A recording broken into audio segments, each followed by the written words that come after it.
ပြုံးလက်မှာဆိုရင်တမူထူးခြားအောင်လို့အခုလိုမျိုးဟင်းတွေကိုဆိုရင်မြေဦးလေးနဲ့ခင်းချင်းပြသပေးထားတဲ့ဒီမြန်မာထမင်းဆိုင်တဲ့လဲမှာဆိုရင်မြန်မာငွေ9000ကျပ်ထဲနဲ့အသားတစ်မျိုးအရန်က9မျိုးငပိရီတိုးစရာအစုံနဲ့ဟင်းရဲ့အပါဝင်ကိုမှဈေးပြူသီးတောင်းတွေရောငရုတ်သီးစားတောင်းတွေရောအားလုံးပါတာကိုမှတစ်ခါပြင်တယောက်ကို9000နဲ့စားသုံးနိုင်ပြီးတော့ဟင်းပွဲထဲမှာဆိုရင်ဝက်ချောက်ဟင်းတွေဟာအစားရတာဆိုတော့လေတော်တော်လေးကိုတန်နေဆိုင်လေးပေါ့နော်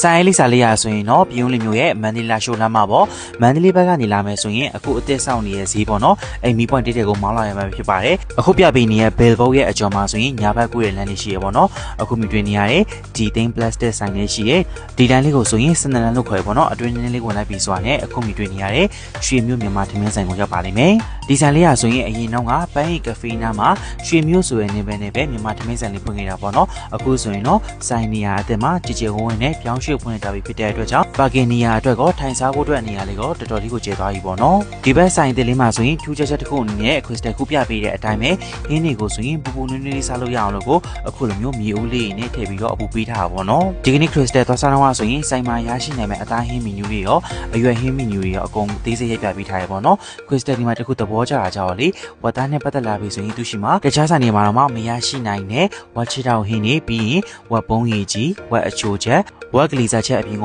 ဝက်နံရိုးကမှလေမြင့်ချင်တဲ့ချက်ပေးထားလေးရဲ့အစုံရရပေါ့နော်ဝက်သားကြိုက်တဲ့လူတွေအတွက်ဆိုရင်ဒီဆိုင်မှာကလေမီနူးတော်တော်စုံတဲ့အတွက်ကြောင့်တော်တော်လေးကိုအဆင်ပြေမှာပါအရင်ဟင်းထဲမှာဆိုရင်တော့ဒီနေ့ကကျွန်တော်မြင့်နဲ့မကြီးသီးစိမ့်ကြော်အာလူးနဲ့ပဲသီးနဲ့ချက်ဂေါ်ရခါးသီးကြော်ရဲ့ကိုက်လန်ကြော်နဲ့ပဲနဲ့တို့ပါဝင်နေပေါ့နော်အခုလိုမျိုးဟင်းအချောက်ကြော်လေးနဲ့လဲဆက်သုံးနိုင်ပြီးတော့ငါးလေးအိုးကတ်ကအစားရပါတယ်ဒီဆိုင်မှာကလေခရစ်စတယ်ခုပြပေးနေဘန်းတိုင်းပေါ့နော်အရင်ဟင်းက9မျိုးဇီးပြူသီးတောင်ငရုတ်သီးတောင်ပါမယ်ဟင်းရည်နဲ့တိုးစရာအစုံပါတဲ့အပြင်ကမှကိုချိုင်းနဲ့တက်ရအသားတစ်ပွဲယူမယ်အဲ့ဒါဆိုရင်တစ်ခါပြင်ကို9000ကျပ်နဲ့ရောင်းချတာပေါ့နော်ဒီလိုမှမဟုတ်ပါဘူးအဝါစားစားချင်သူတွေအတွက်ဆိုရင်လည်းအသားတစ်မျိုးအရန်9မျိုးဟင်းရည်တိုးစရာအစုံကမှထမင်းလဲအုပ်လိုက်ချပေးပြီးတော့အရင်ဟင်းရည်နဲ့ထပ်ပြီးတော့လိုက်ပေးမယ်အဲ့ဒါဆိုရင်တော့အဝါစားကတရက်ကို9000ကျပ်တင်ပါတယ်အဲ့ဒါမလို့ကိုကတစ်ခါပြင်မဲ့စားမလားအဝါစားပဲစားမလားစိတ်ချယူလို့ရရပေါ့နော်ဟင်းပွဲထပ်ပြီးတော့မှမယ်ဆိုရင်အခုလိုတပွဲလေးတွေဆိုရင်သူက3000နဲ့ထပ်ပြီးတော့ရောင်းနေပေါ့နော်ခရစ်စတယ်ဒီနေ့စားခဲ့တာဆိုရင်သူရဲ့အရင်ဟင်းထဲမှာပေါ့နော်ပဲနဲ့ရဲပြီးတော့ပဲသီးနဲ့အာလူးချက်ရဲ့ဂေါ်ရခါးသီးကြော်ရတာတော်တော်လေးကိုကြိုက်ခဲ့တယ်ပထမဆုံးကတော့ဒီခရစ်စတယ်စိတ်သားကြောင့်နဲ့စားပြီးတော့စားပါတော့တော်တော်လေးကိုစားလို့ကောင်းပါတယ်ပြီးတော့ဒီငါးလေးအိုကတ်ဆိုရင်လည်းတခြားဆိုင်ဒီမှာတော့မှရရခဲ့တဲ့အတွက်ကြောင့်9000နဲ့စားမှာဆိုတော်တော်လေးကိုတန်နေပေါ့နော်ခရစ်စတယ်ရောလေနောက်ထပ်ဒီဝတ်သားအချို့ချက်လေးထပ်ပြီးတော့မှာထားရပေါ့နော်ဒီလိုမျိုးတပွဲဆိုရင်သူကထပ်ပြီးတော့3000ပေးရတယ်